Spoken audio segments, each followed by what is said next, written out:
सब तुम्हारी माया से भयभीत हैं कृष्ण। आज मैं अपनी प्रजा और अपनी सेना के मन से तेरा भय मिटा दूंगा कृष्ण।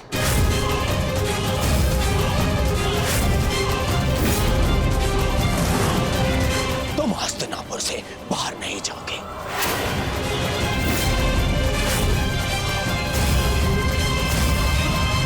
मैं धृतराष्ट्र पुत्र दुर्योधन तुम्हें अभी और इसी क्षण बंदी बनाता हूं वासुदेव।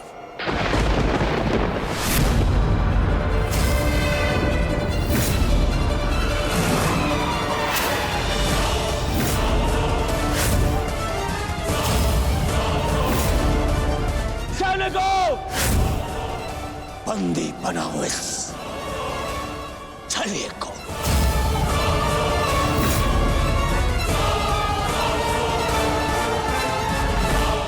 अपने पुत्र को सीमा में रहने का अर्थ सिखाइए महाराज। ये अनर्थ करने जा रहा है। महामहिम बिल्कुल ठीक कह रहे हैं महाराज। वासुदेव कृष्ण केवल हस्तिनापुर के संबंधी नहीं, इस समय वे एक शांति दूत हैं। और इस बात का स्मरण रहे महाराज, एक शांति दूत के साथ इस तरह का व्यवहार उचित नहीं है। आचार्य ठीक कह रहे हैं पुत्र, ऐसा अनर्थ मत करो। रावण ने भी यही मूर्खता की थी। उसने भी दूत का अपमान किया था और उसकी सोने की लंका जलकर भस्म हो गई।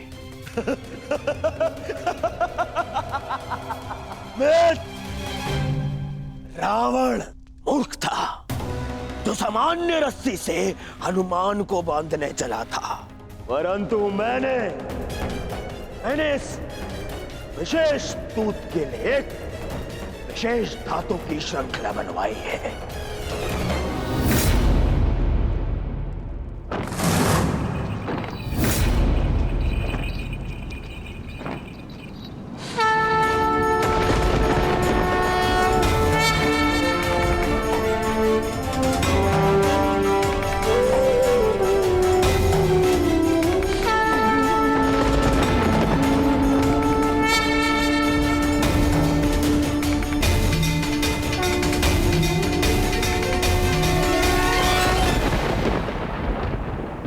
कुछ नहीं कहेगा।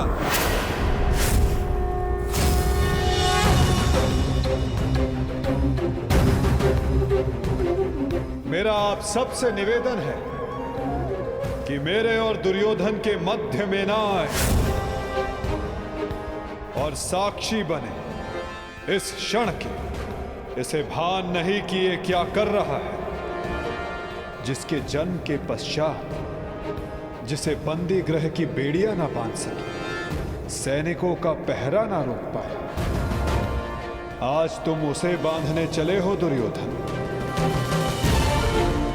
सामर्थ्य है तुम में तो बढ़ो आगे, हो सके तो साधो मुझे दुर्योधन। अपने इन श्रृंखलाओं में बांधने का प्रयास करो।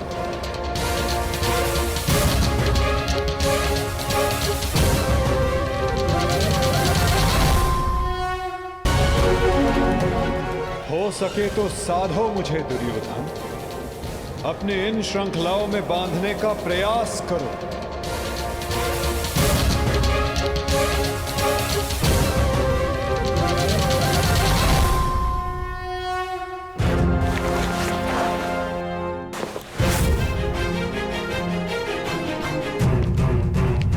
उठो उस तेरे को।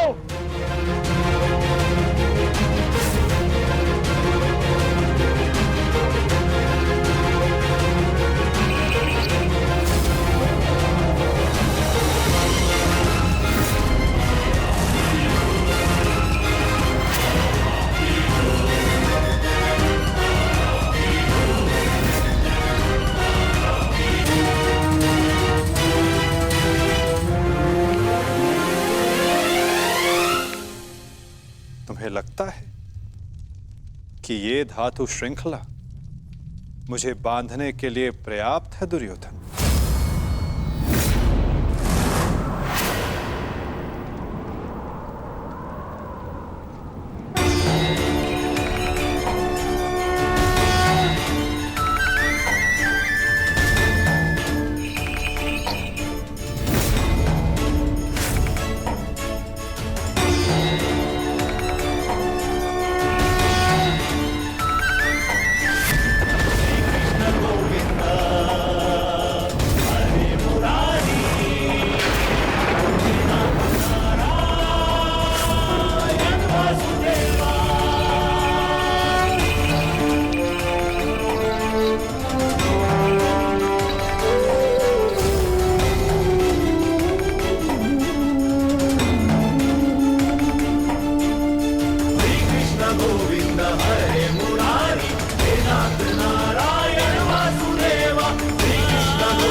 जब तक अनंत आकाश को बांधने में सक्षम श्रृंखला तुम्हारे पास ना हो, तब तक ऐसी मूर्खता पुनः करने का प्रयत्न मत करना दुर्योधन। ये छल, ये माया, यही है ना तुम्हारे अस्त्र छलिए। परंतु मुझे तुमसे या तुम्हारे इस माया से डर नहीं लगता। हर लूंगा मैं तुम्हारे और उन पांडवों के प्राण।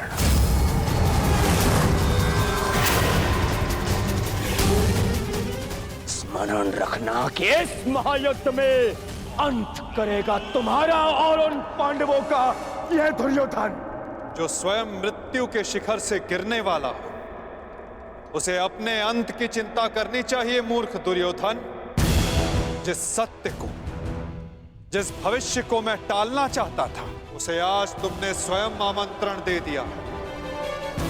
और सत्य ये कि इस महायुद्ध के अंत में तुम्हारे पापों और तुम्हारे पाप में भागीदार रहे प्रत्येक का अंत होगा। ये युद्ध अंत होगा।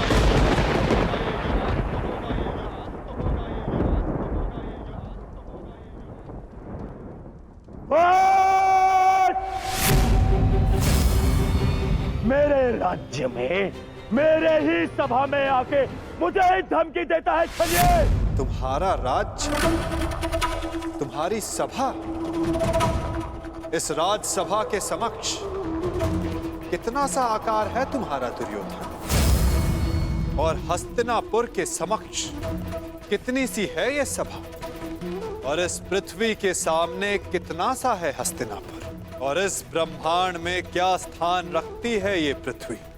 यदि मनुष्य का अभिमान और दम उसके आकार से अधिक बड़ा हो जाए, तो वही मनुष्य को स्वयं अपने बोझ से मार डालता है। और तुम्हारे अंत का कारण भी यही अभिमान होगा दुर्योधन, और तुम्हारा अंत भी तुम्हारे इसी अभिमान से होगा दुर्योधन।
रमा मेरे होने वाले मामा श्री, क्या हो रहा है? मैं कहाँ हूँ? मित्र,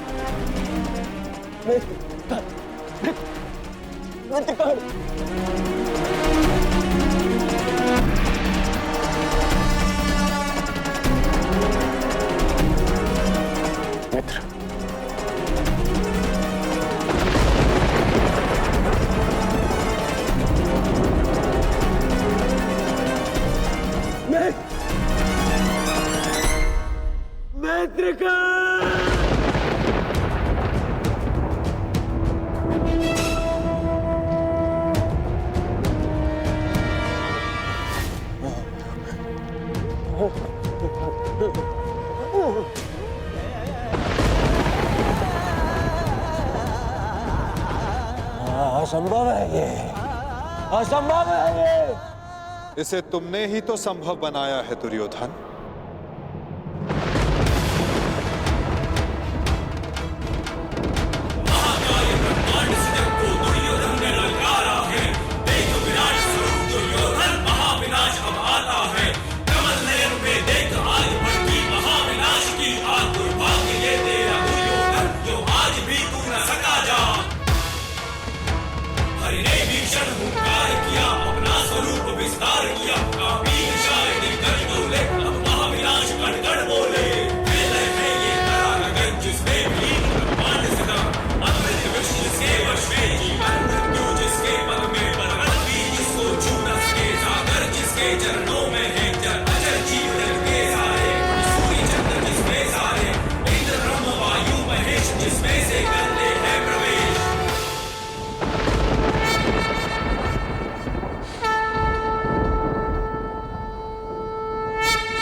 इस युद्ध के जन्मदाता तुम ही हो।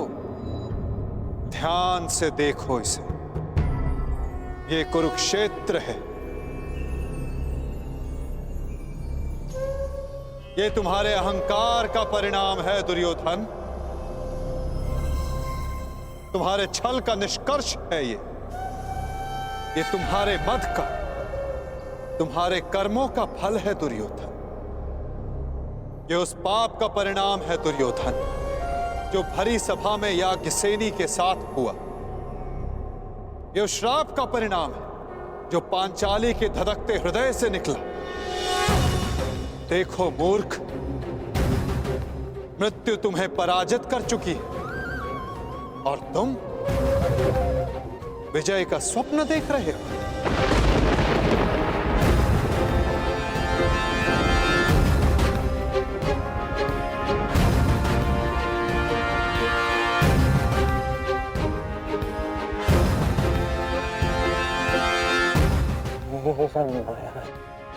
ये सब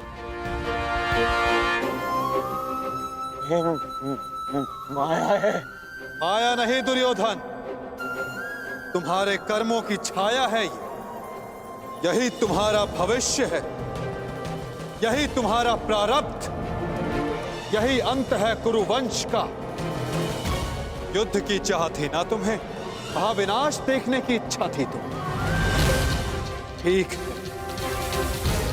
युद्ध मिलेगा तुम्हें, महाविनाश देखोगे तुम।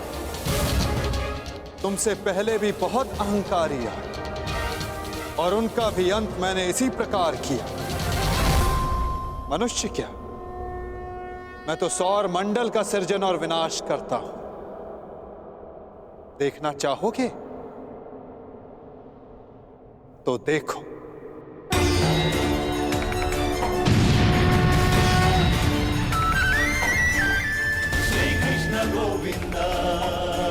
उधर देखो दुर्योधन।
ये क्या हो रहा है? नहीं, ये सब मिथ्या है। ये मिथ्या है। ये मिथ्या तुम्हारा अहंकार है दुर्योधन। मिथ्या ये सभा है। सत्य तो वो है जो तुम कभी समझ ही नहीं पाए। वो सत्य जो मैंने अभी तुम्हें दिखाया।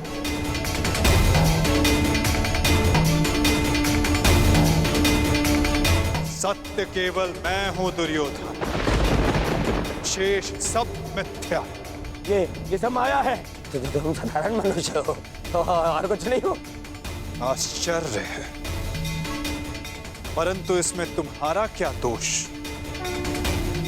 जब मनुष्य में अहंकार, तो वो सत्य केवल आकार से पहचानता है। तो आकार देखो दुर्योधन।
मैंने शांति दी दुर्योधन और तुमने स्वीकार नहीं की।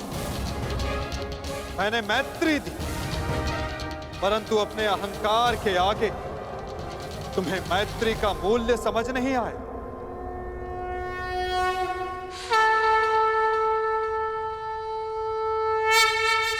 मैं प्रेम लाया था, परंतु तुमने युद्ध मांगा दुर्योधन।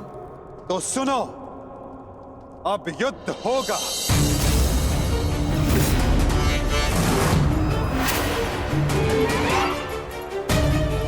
मैं जीवन का संदेश लाया था, तुमने मृत्यु का विकल्प चुना। तो मैं मृत्यु दूंगा।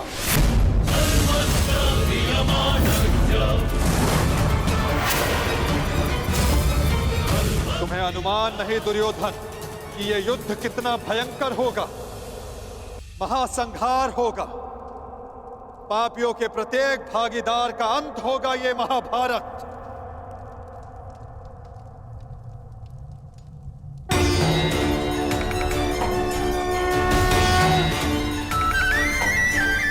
श्री कृष्ण गोविंद हरे मुरारी, हे नाथ नारायण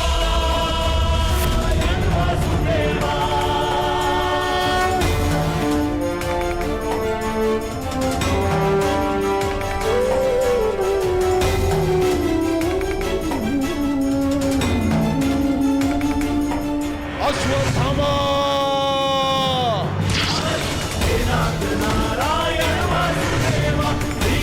गोविंद हरे मुरारी, हे नाथ नारायण वासुदेवा। श्री कृष्ण गोविंद हरे मुरारी। बाण संधान करो पार्थ, मुक्त करो राधे को। हरे मुरारी, हे नाथ नारायण वासुदेवा। श्री कृष्ण गोविंद हरे मुरारी, हे नाथ नारायण वासुदेवा। सभा में इतनी शांति क्यों है? कोई बताएगा मुझे, आखिर हो क्या रहा है? सत्य देखने के लिए तन के दृष्टि की नहीं, मन के दृष्टि की आवश्यकता होती है धृतराष्ट्र। नियति ने तुम्हें दृष्टि नहीं, परंतु आज इस क्षण के लिए मैं तुम्हें दृष्टि देता हूं। कदाचित तन की दृष्टि से देखकर तुम मन की दृष्टि का सत्य समझ पाओ धृतराष्ट्र।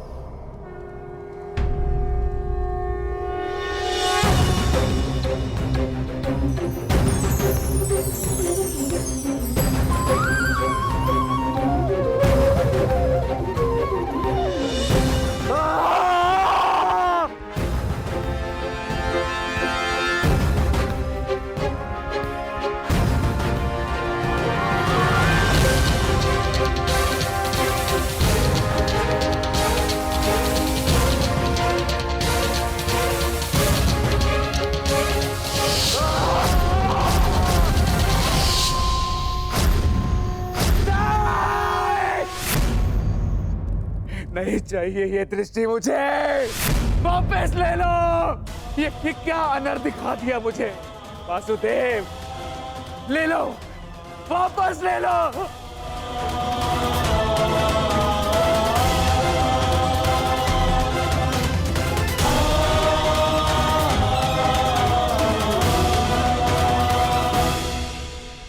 जो सबने देखा वही अंत है और वही नया प्रारंभ। परंतु ये आप सबको स्मरण तब होगा जब ये वास्तविक में आप सबके साथ घटित होगा।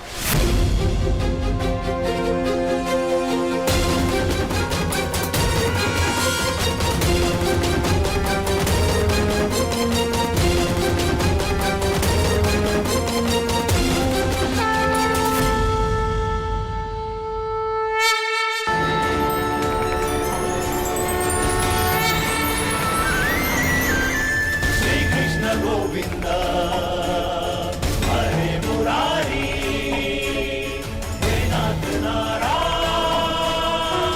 वासुदेवा। श्री कृष्ण गोविंद हरे मुरारी, हे नाथ नारायण वासुदेवा। मैं वासुदेव इस महायुद्ध, इस महाभारत की घोषणा करता हूं।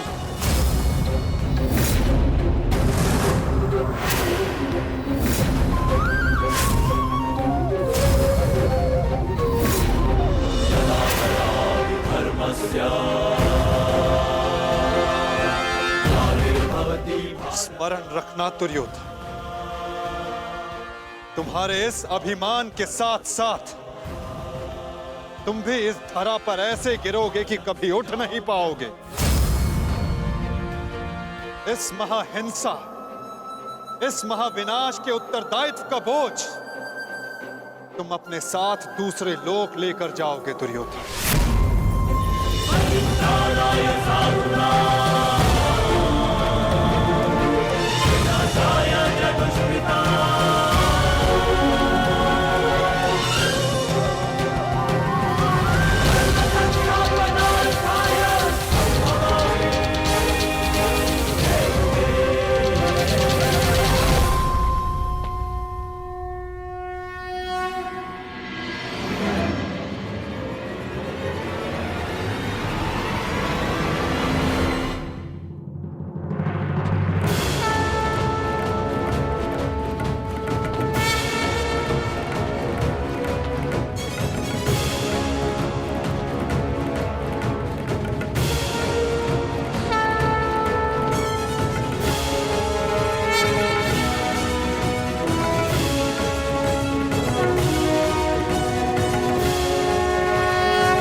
केशव,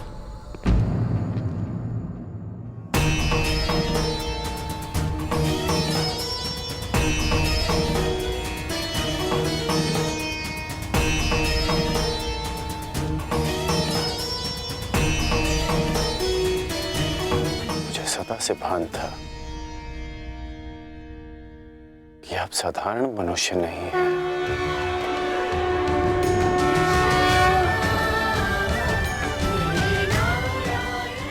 परंतु आज जो मैंने देखा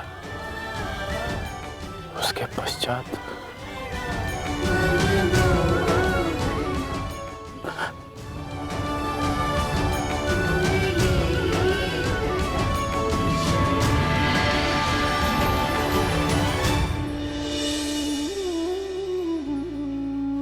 मेरे साथ आओ मित्र। ये स्थान अब वार्ता करने के लिए उचित नहीं रहा। यहां शब्दों का कोई मोल नहीं। यहां शब्द केवल सुने जाते, समझे नहीं जाते। आओ मेरे साथ।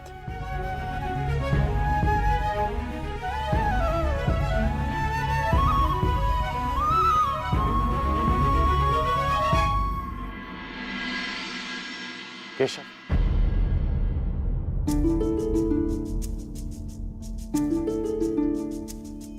शांति न्याय एक बार आप मेरे सारथी बने थे, आज ये गौरव मुझे दीजिए केशव। बुद्धि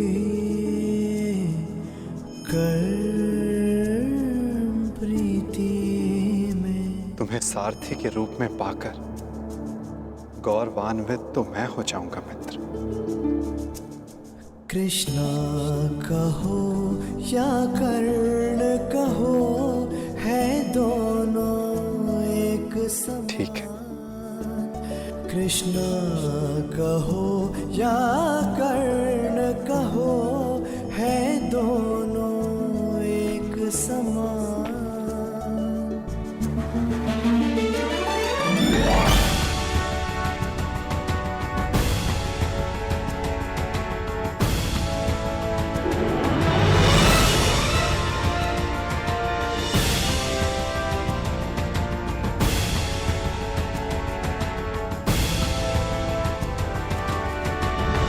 कह दो मित्र, जो कुछ भी तुम्हारे मन में। आप ही पढ़ लीजिए ना केशव कि क्या है मेरे मन में। मैं तुम्हारा मन पढ़ सकता हूं मित्र, परंतु जैसे कि मैंने पहले भी कहा था, मुझे तुम्हारे मुख से सुनना अच्छा लगता है। अब कह भी दो मित्र, क्या है तुम्हारे मन में? इस समय जो मेरे मन में चल रहा है वो ये है कि आपने मुझे पांडवों के पक्ष में आने का प्रस्ताव दिया था। हाँ, और तुमने उस प्रस्ताव को अस्वीकार कर दिया था। हाँ, परंतु मैंने कभी नहीं सोचा था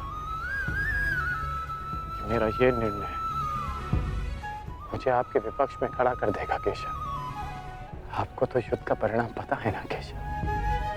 किसी अनहोनी के होने से पहले उसका ज्ञात हो जाना, क्या वो आपको पीड़ा नहीं देता केशव? मनुष्य संतोष से इसलिए जीता है क्योंकि वो नहीं जानता कि अगले पल क्या होने वाला है। वो नहीं जानता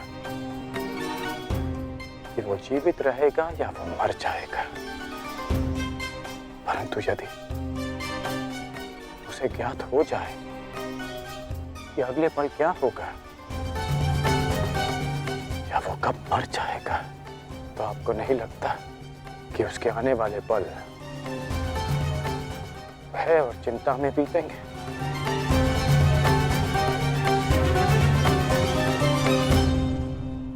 ये सोच पर निर्भर करता है अंगराज। यदि मनुष्य को अपना अंत ज्ञात हो तो हर वो क्षण जिसे हम व्यर्थ करते हैं, उन क्षणों को जिया भी जा सकता है।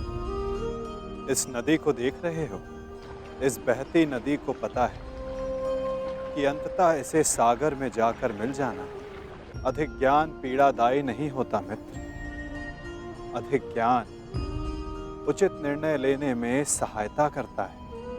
यदि तुम्हें भी भूत और भविष्य का कुछ अधिक ज्ञान होता तो कदाचित तुम भी अधिक न्यायपूर्वक निर्णय कर पाते। आपका मंतव्य यही है ना कि पांडव उचित हैं और दुर्योधन अनुचित?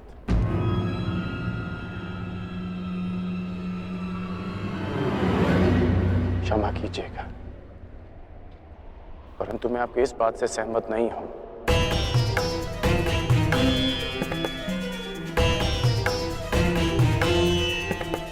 मुझे लगता है केशव कि दोनों अपने अपने स्थान पर दोषी हैं।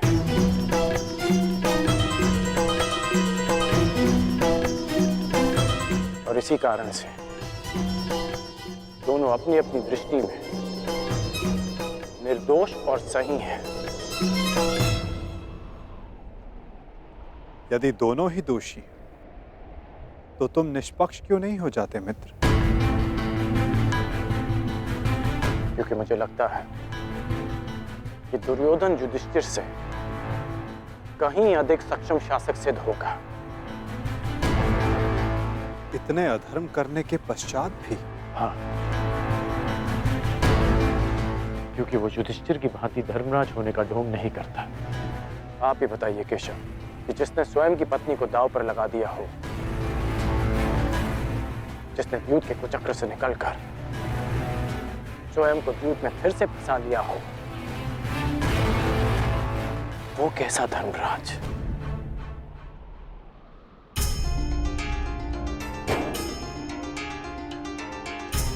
युधिष्ठिर की असमर्थता के कारण। राजकुमार युधिष्ठिर, मेरे शौंड की रक्षा कर लीजिए। मेरा अनुज मृत्यु की भेंट चढ़ गया।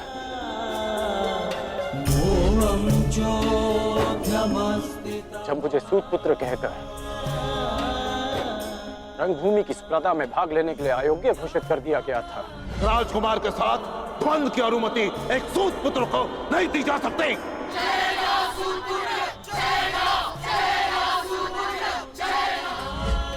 तब भी धर्मराज का धर्म मौन था।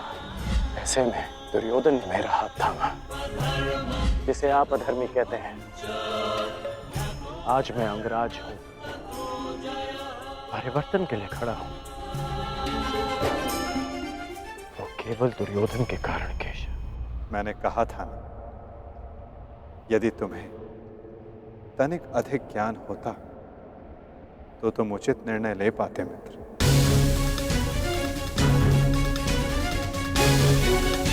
मैं समझा नहीं। तुम सदा स्वयं को सूत पुत्र समझते आए होकर, और यदि तुम्हारा ये ज्ञान मिथ्या हुआ तो? मिथ्या?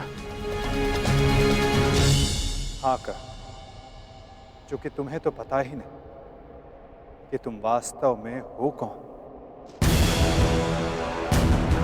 मुझे ज्ञात है कि मैं कौन हूं, और मुझे गर्व है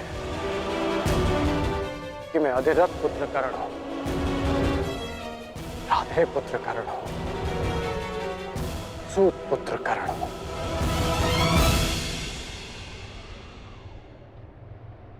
तुम राधे नहीं हो अंगराज, तुम अधिरथ पुत्र नहीं, तुम सूत पुत्र नहीं।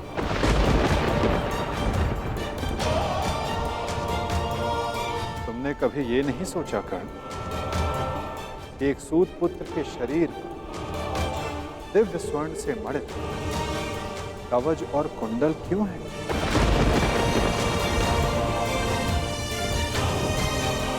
तुम्हारे मन में यह प्रश्न कभी नहीं उठा कि एक साधारण से सारथी के पुत्र के पास ये कवच और कुंडल क्यों है?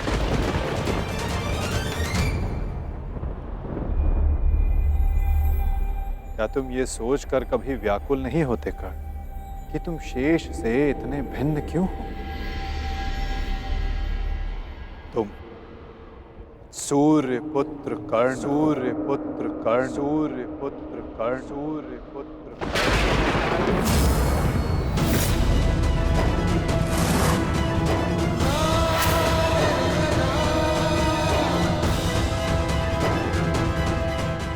स्वयं सूर्य नारायण के अंश हो तुम कर्ण।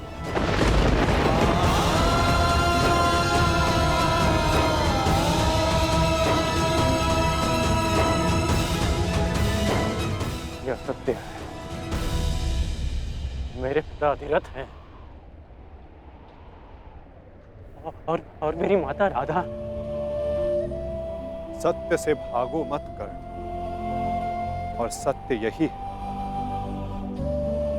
कि अधिरथ तुम्हारे पालक पिता हैं। तुम उन्हें गंगा किनारे मिले थे, कभी सोचा नहीं कि क्यों सूर्य का तेज तुम्हारे मुखमंडल पर रहता है? कभी अनुभव नहीं किया मित्र कि क्यों सूर्य का ताप तुम्हारे शरीर पर स्निग्धता का अनुभव कराता है? तब भी समझ नहीं आया तुम्हें जब दिग्विजय करते समय पांचाल युद्ध में क्यों शत्रु पक्ष पर सूर्य देव का ताप बरस रहा था? क्योंकि तुम अधिरथ पुत्र नहीं, तुम सूर्य देव का आशीर्वाद हो कर्ण।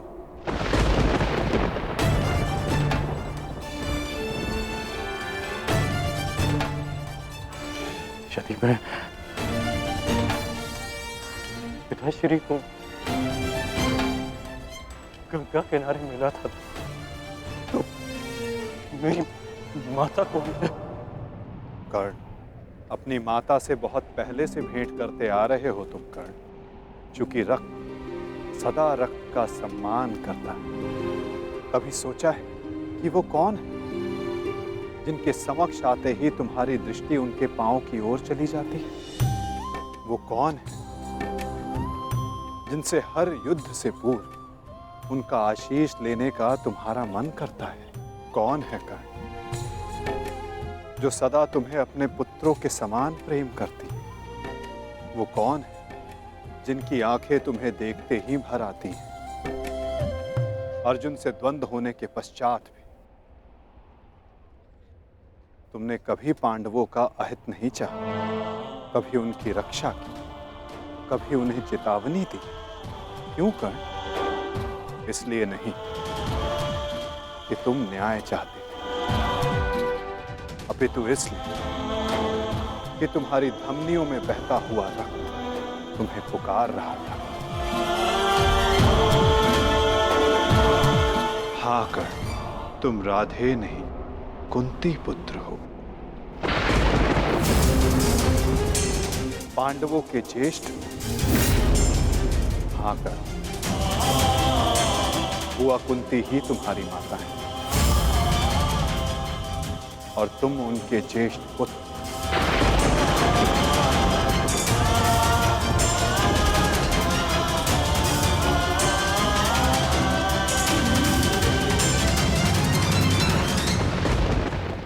ये सत्य नहीं है। कह दीजिए केशव कि यह सत्य है। आप चाहते हैं ना कि मैं पांडवों के पक्ष में हो जाऊं, अपने मित्र का साथ छोड़ दूं, इसलिए आप मेरे साथ छल कर रहे हैं। हाँ, आप छल कर रहे हैं मेरे साथ। यदि मेरा कथन तुम्हें छल लगता है मित्र, तो जाओ स्वयं उनसे जाकर पूछो जिनके नाम से तुम संसार को अपना परिचय देते। भद्र, अधिरथ और देवी राधा से जाकर पूछ लो।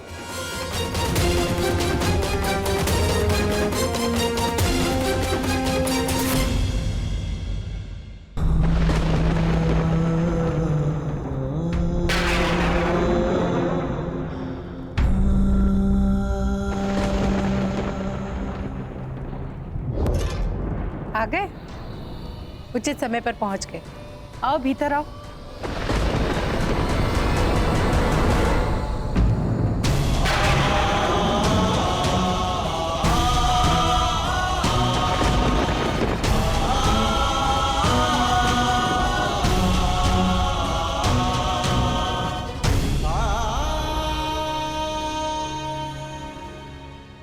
क्या हुआ पुत्र?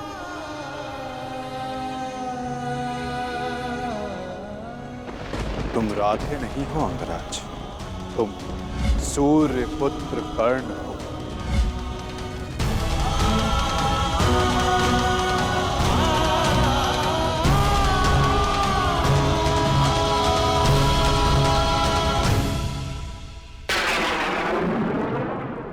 एक बार फिर से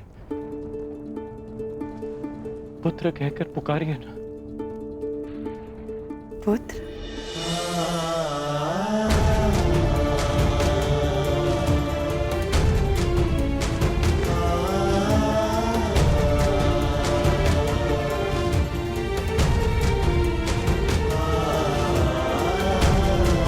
क्या हुआ पुत्र?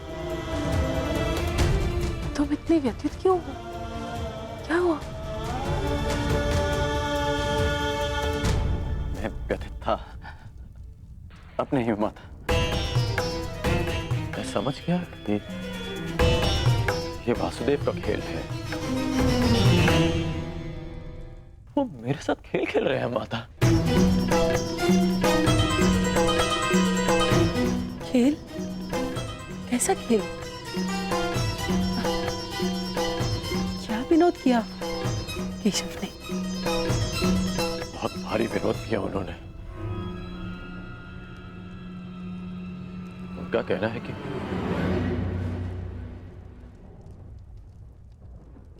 आप दोनों मेरे बालक माता पिता हैं।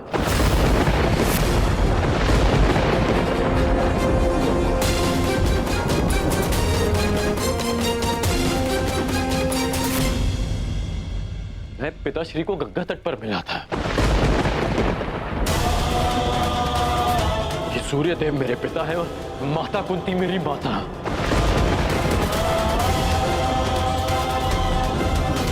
परंतु मुझे विश्वास है कि यह सत्य है।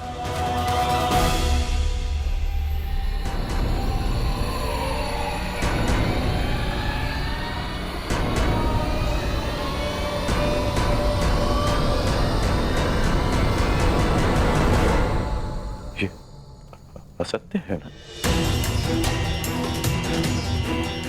मैं आप ही का पुत्र हूं।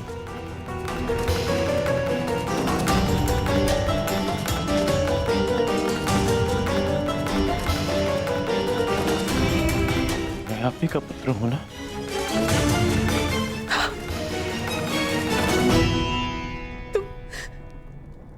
तुम मेरे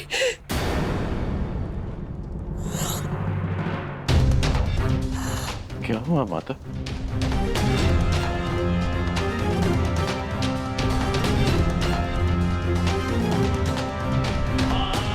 क्या हुआ पिताश्री? आप दोनों मौन क्यों हैं? कहिए ना कि आप ही मेरी माता है। कहिए ना कि मैं आपका पुत्र हूं। कहिए ना कि आप मेरी माता है। कहिए ना कि आप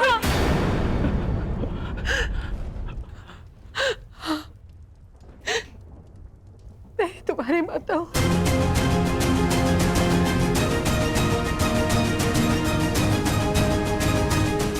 परंतु दात्री नहीं।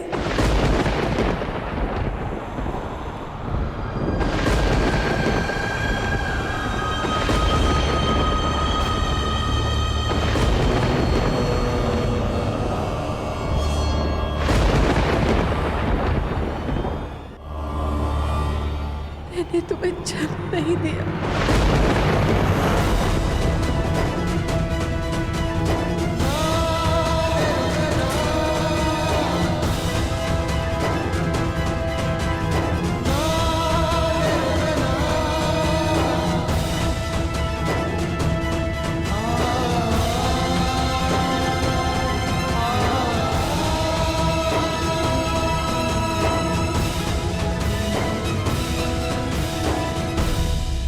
इतने वर्षों से हमने तुमसे ये सत्य छुपा कर रखा कि देवी कुंती तुम्हारी माता है। इसी कारण हम न तुम्हें धनुर्विद्या सीखने देना चाहते थे और न रणभूमि में जाने देना चाहते थे, क्योंकि देवी कुंती तुम्हारी जन्मदात्री है। केशव ने तुमसे कदाचित असत्य नहीं कहा। तुम मेरे पुत्र नहीं।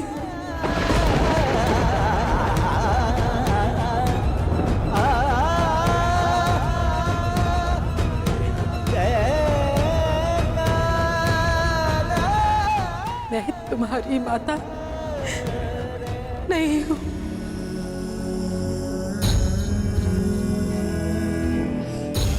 आप असत्य कह रही हैं कि आप मेरी माता नहीं हैं।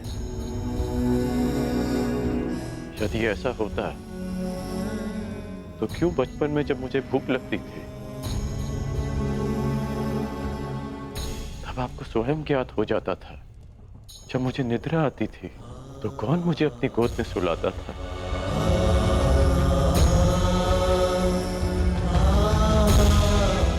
आप ही ना। जब मैं शिक्षा पूर्ण कर घर वापस लौटा तो आपको बिना ज्ञात हुए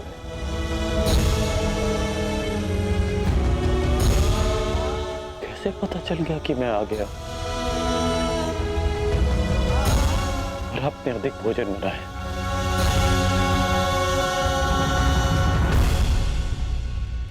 क्यों मेरे राज्याभिषेक पर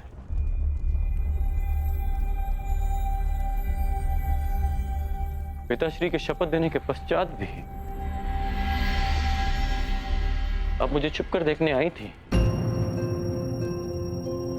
जब मैं अंग जा रहा था तब क्यों मुझे परिवर्तन का आशीष दिया?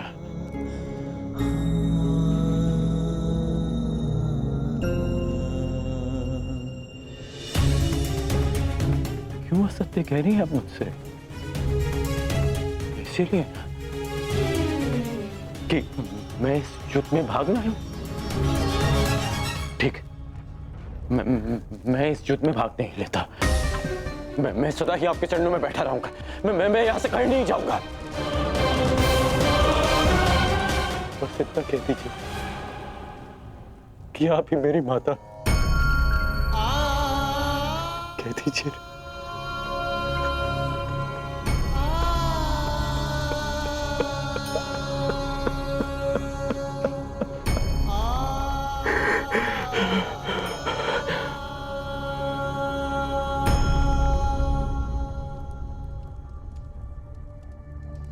आपके अश्रुओं ने और आपकी चुप्पी ने सत्य सामने ला दिया। धर्मं च लोभं च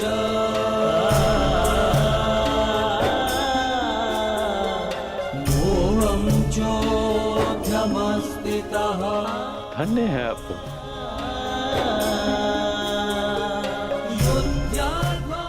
किसी और की संतान इतना प्रेम दे।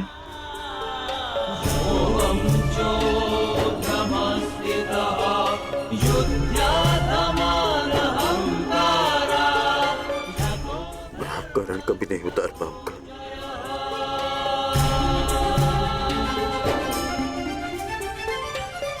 अब मेरा सत्य भी सुन लीजिए। मैं सदा प्राधिकरण ही कहलाऊंगा।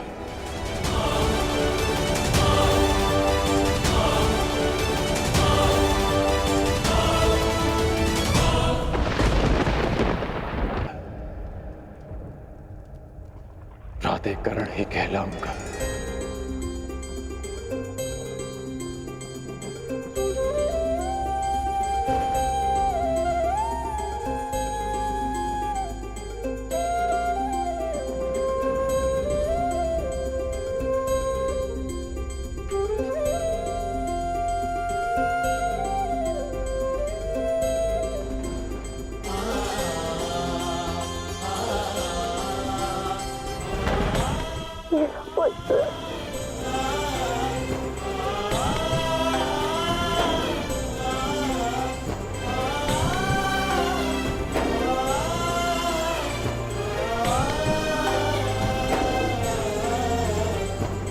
कहाँ जा रहे हो पुत्र? उनके पास जो मेरे प्रश्नों से भयभीत होकर छिपकर बैठे हैं। सूर्यदेव के पास।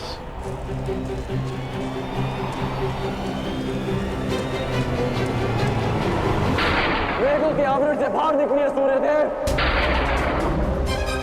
अब आप मुझसे और नहीं छिप सकते। मेरे समझ आइए सूर्यदेव। जीवन के आरंभ से हर प्रातः मैंने आपको तर्पण किया, उसके लिए बाहर आइए। मैंने सदा आपका सम्मान किया, उसके लिए बाहर आइए। आपके कारण जो मेरा अपमान हुआ, उसके लिए बाहर आइए। एक कवच कुंडल मुझे देकर भी मेरे मन को जो भेदा है आपने, उस पीड़ा के कारण बाहर आइए।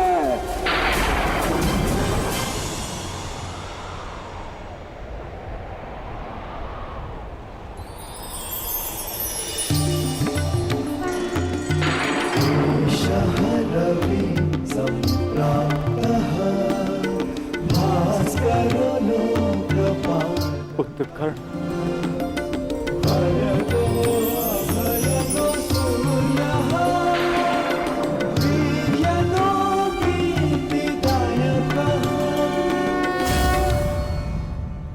ये तो मैं जान गया कि मैं आपका पुत्र हूं।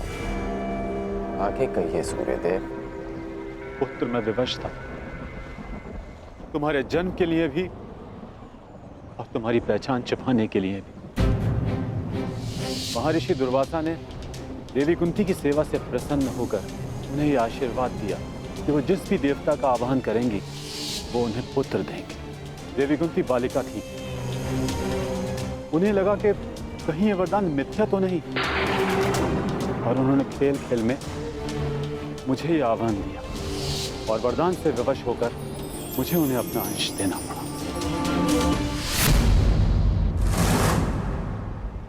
विवश थे आप? क्या आज विवश नहीं है? माता कुंती को मुझे अपनाने में समाज का भय था,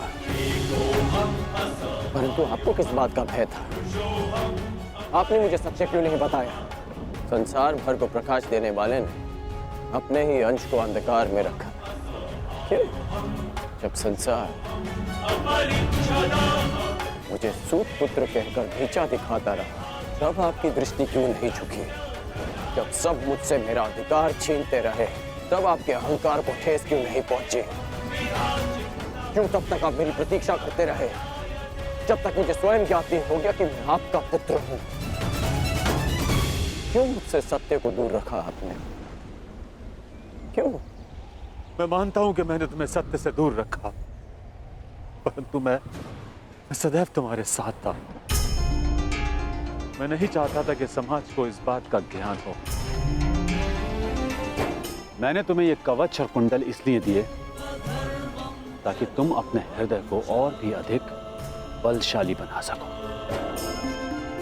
तुम्हें समाज की कठोरता को सहने की शक्ति मिले। मुझे क्षमा कर दो। आपके अश्रु मुझे सांत्वना नहीं दे रहे, अपितु भान करा रहे हैं कि मैं आपके लिए केवल एक फूल के अतिरिक्त और कुछ नहीं था।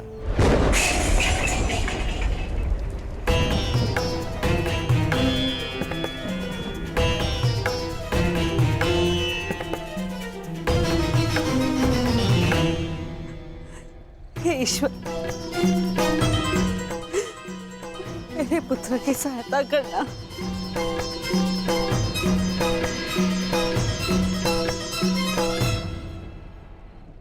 जो स्वयं की सहायता करना जानते हैं, ईश्वर भी उन्हीं की सहायता करते हैं बुआ।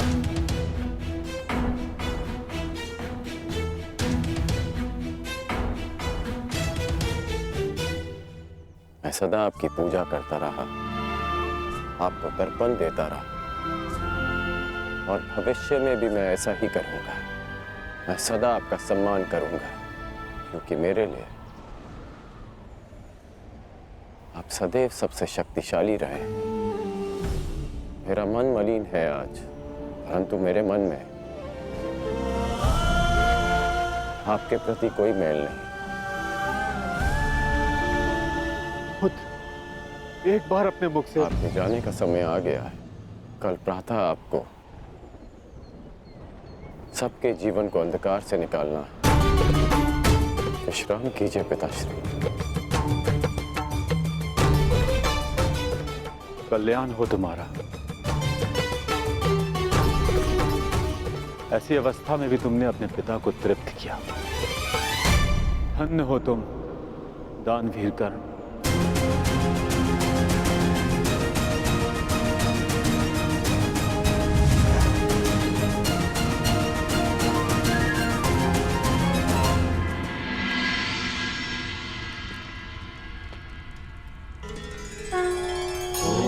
अब आप और कितना व्यथित रहेंगी बुआ?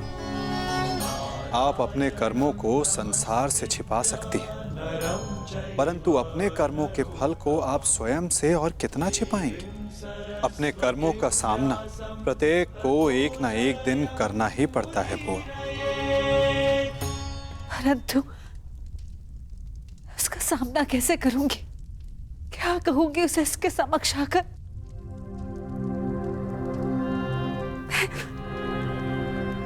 मैं कैसे उसे समझाऊंगी कान्हा? क्या ये सब इतना सरल है? यदि सब कुछ इतना सरल होता तो जीवन जीवन नहीं होता बुआ। मनुष्य को अपने भय का, अपने अतीत का सामना करना ही पड़ता है, और ये भेंट जितनी शीघ्र हो, मन से बोझ उतनी ही शीघ्र उतर जाएगा बुआ। जाइए बुआ, समय आ गया है सत्य का सामना करने का। समय आ गया आपको आपके ज्येष्ठ पुत्र से मिलने का।